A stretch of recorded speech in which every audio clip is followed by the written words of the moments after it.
Hello everybody, this is Mr. Rob and welcome back to episode number 10 of the Washington Commanders franchise here on Madden NFL 24. And today we're going to have our very first recap here in the series. We've crossed what's about the halfway point of the season, if not 45% part of the season. So I think it's a good time to get our first recap around the league. I usually do about more, like 3 or 4 of these in a season, but if you've been following my Mariners franchise, I am cutting these down to maybe 1, potentially 2 on the season. Usually 1 at about the halfway point and then 1 towards the end where we can take a look at the playoff race if it is important to us. So we're just going to take a look around the league, see what's been going on, get you guys up to date with what's been good teams, what's been some bad teams, some storylines and stuff like that. So if you're excited for this one, make sure you drop a like, subscribe down below, especially if you want more franchise content. But up to this point, we played 8 games. The Commanders sit at 3-5 on the season, which is not a flashy record at all, but we are coming off of a big win last week against the Philadelphia Eagles at home, which is the best this team has played. And next week we do travel to New England to face the 1-7 Patriots, so we have a little bit of a chance to maybe go on a little bit of a run and turn this season around. But speaking of records, let's go ahead and look at the standings around the league, see what's been going on. As here's a look, and there's one undefeated team left in the NFL, and it is the Las Vegas Raiders. Yes, I bet you had that on your bingo card going into the season. The Raiders will be the last undefeated team. They've played great football, 8-0 to this point. As far as the worst team, the Bears, Cardinals, and Patriots are all 1-7, while the Browns are also sitting there with 1 win. Going by division, the AFC North is the Bengals, who lead the way, 6-1 record, followed by the Ravens, who are 5-3. In the South, the Titans lead the way, 5-2, but they have a half-game lead over the Jaguars, who are 5-3, and then the Texans, who are only a game behind, sitting at 4-3. In the AFC East, the Bills are the winners out there, 5-3 on the season, but the Dolphins trail just behind them with 4-4, and the Jets at 3-4. In the AFC West, we know the Raiders lead the way, and they have a pretty comfortable cushion over the rest of that division. Going to the NFC side of things, the North is led by the Vikings, who are 6-2. They started off 6-0, but they've lost 2 straight. The Lions sitting at 4-4 are the next team behind them, but this division in general has been kind of lacking. In the NFC South, the Falcons lead the way out there, 5-3, but the Panthers only a half game behind, and the Saints sit at 4-4. In the NFC East, the Cowboys lead our division. They're 6-1, followed by the Eagles are a half game behind at 6-2, and the Giants are 4-4, and then of course we are at 3-5. And in the NFC West, the Rams and the 49ers are both tied. 4-4 Rams, 4-4 49ers, in what's been probably the most lackluster division in all of football, because the Seahawks, 3-4, are only a half game behind. So we'll go into where we spend the majority of these episodes up next, just kind of looking at player stats. We start off with our team, and then we usually go to league leaders and stuff like that. But before we look at our player stats, team stats-wise, we have 10th in the NFL in offensive yards. We're dead last in defensive yards, which is kind of to be expected. Our defense is not very good. 10th in points scored, and then I'm assuming, we are dead last in points allowed at 30 seconds. We've had a couple of 50 bombs dropped against us. Let's go into player stats. First, we'll start off in the passing game, where Jacoby Brissett has been the quarterback up until this point. Howell's had some couple of starts here and there. And overall, it was a rocky start, but I think Brissett has played really good football lately. He's at 1,700 yards, 8 touchdowns, 8 interceptions, coming off of a 3-touchdown game last week against the Eagles in that win, all 3 to Terry McLaurin. If you take away the 5-interception game in week 1, he's been very good. He's been 8-3 in the other 7 games. I know everybody wants Sam Howell to start, but Sam Howell has not looked very impressive in the snaps that he's got. He's only completed 50% of his passes. He's thrown 1 touchdown pass, and he's 3 interceptions. So, if you ask me on a weekly basis who do I think is going to give us the best chance to win, it's probably going to be Jacoby Brissett. I know it's not the popular answer, but in my opinion, I think that's the right answer.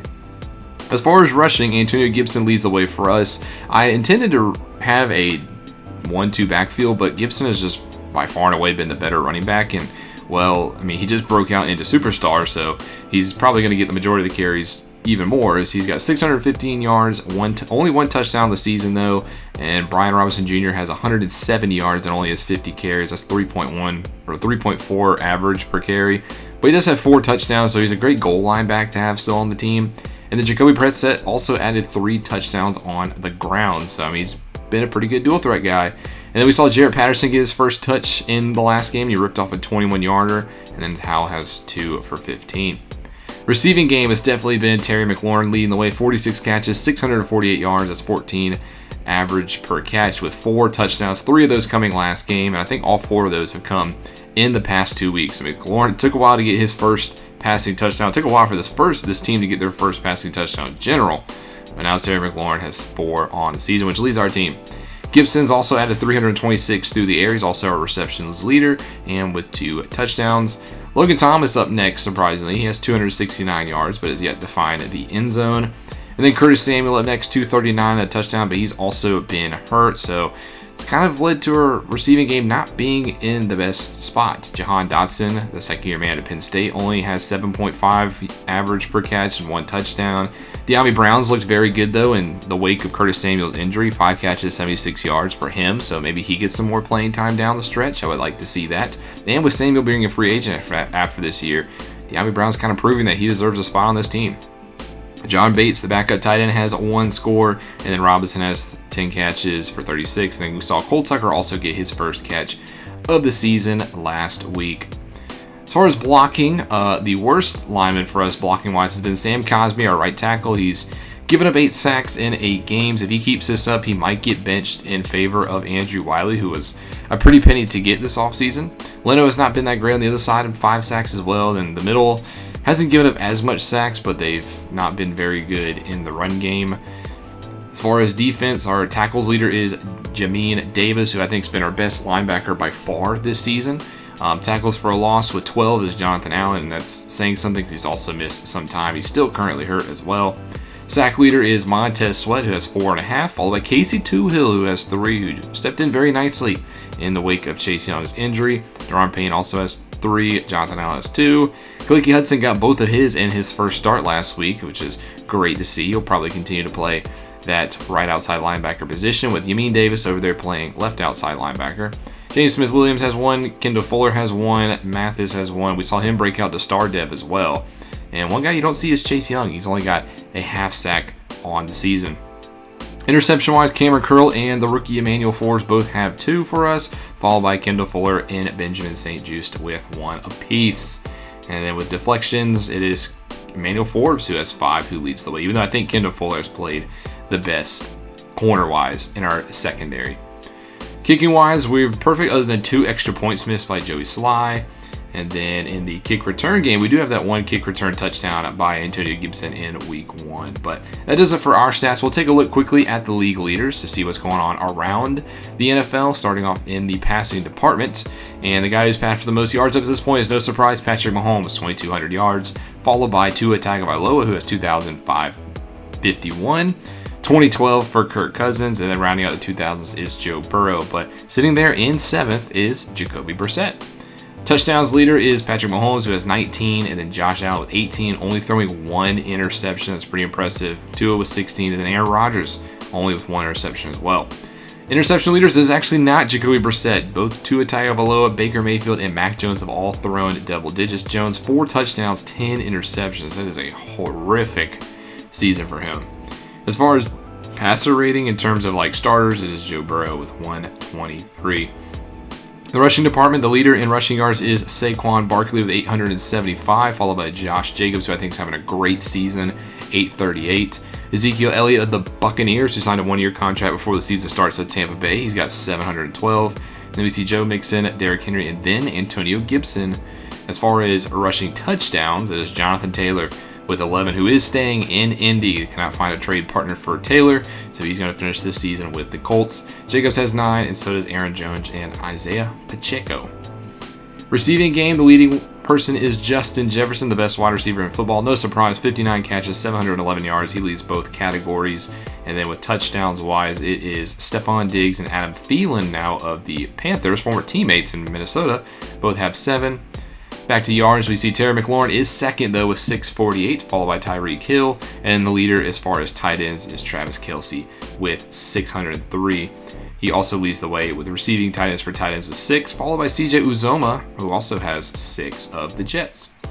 Blocking-wise, the worst lineman this season has been Colton Miller and Bernard Raymond, but Sam Cosmi is right there. Yamin Davis actually leads the way in tackles with 9. As far as sacks, it is TJ Watt, Brandon Graham, Aaron Donald, and Max Crosby, who all have 8.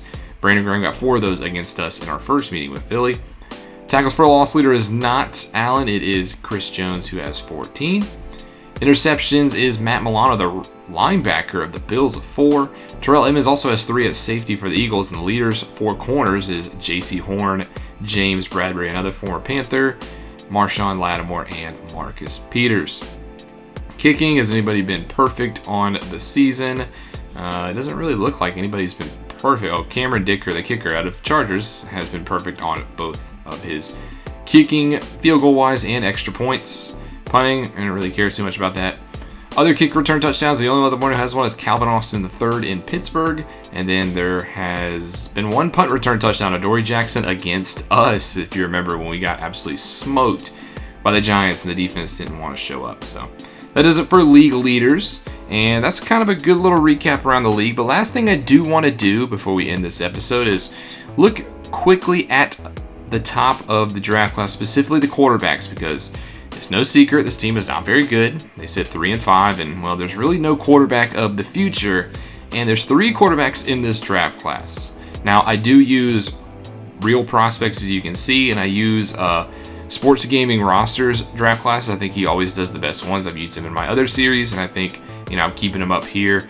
He has 3 quarterbacks in this draft class. If you want to download it, you just type in PlayStation Network ID Big Gargamel, and you can get all the prospects there. But there's 3 quarterbacks at the top. The best one is obviously Caleb Williams. He is the number 1 prospect, the former Heisman Trophy winner. I mean, he's what everybody loves.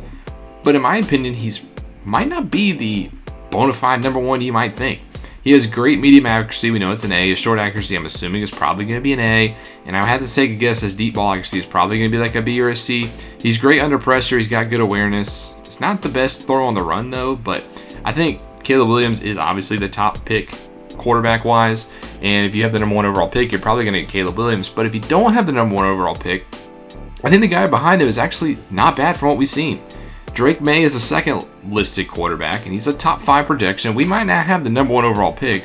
We might be in the top 5. And he has pretty good credentials. He's got A short accuracy. He's got B medium accuracy, which you do know is a little bit worse than Caleb Williams. His deep accuracy, though, is A to B, which is probably going to be better than Caleb Williams. He's got B awareness. Where he lacks, though, is his other aspects. He's not very good throwing on the run. He's not very good under pressure.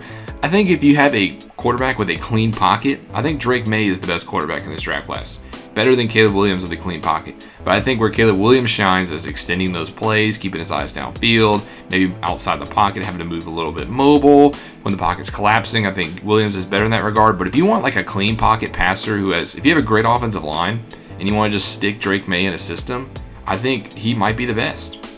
Third, though, you have Quinn Ewers, who has a couple of things standing out. Obviously, the quarterback out of Texas. May was from North Carolina, and Caleb Williams out of USC.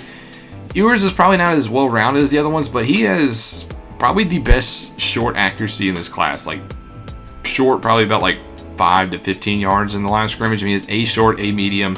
His deep accuracy, though, he is basically non-existent. He cannot throw the deep ball at all.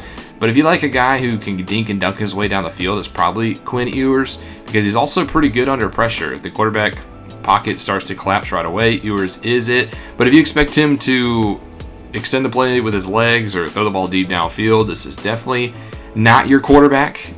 But if you just like that quick little hit passing game, which we do kind of employ sometimes, Quinn Ewers might be not a bad consolation prize as long as he's in the right system. Other quarterbacks you have is J.J. McCarthy of the Michigan Wolverines, Cameron Ward of Washington State, Bo Nix of Oregon, Michael Penix Jr. of Washington. Some of these guys might not be updated because he's only finished the first round, but those are the rest of the quarterbacks. But just something to take a look at because I know this team desperately needs a quarterback. But lastly, what we'll do is we'll take a look quickly at the team we're facing this week, which is the New England Patriots, who are 1-7 on the season. It has not been a good year for Bill Belichick out there in New England. You got to wonder how much time he is going to give it. Obviously, Mac Jones has played very pitiful this season. He's really not he's not blossoming like you would think. He had a very good, I think, rookie year. Then sophomore year was bleh, and then this year has been terrible. So he's kind of degressing, but nobody really stands out across the board. I mean, Juju Smith-Schuster is their best wide receiver, best weapon for him. The offensive line is actually pretty good, though. That's where their strength is, and they have a very solid offensive line. But other than that, I mean, this team really doesn't have many weapons. I mean, you got to watch out for Matthew Judon around the edge. He is a very good pass rusher. Josh Uche on the other side is also not half bad. They're also missing their top corner in Jonathan Jones, so it's going to be Christian Gonzalez and Marcus Jones out there. There's not really any like superstar talent on this team. So I think this is another very winnable game for the Commanders, but we'll have to see in the next episode if they're able to do that. But that's going to do it for this one. I hope you guys enjoyed this little recap and it got you kind of up to speed with the rest of the league. If you did, make sure you drop a like and you subscribe down below, especially if you want more franchise content. This is Mr. Rob, and I'll see you in the next one.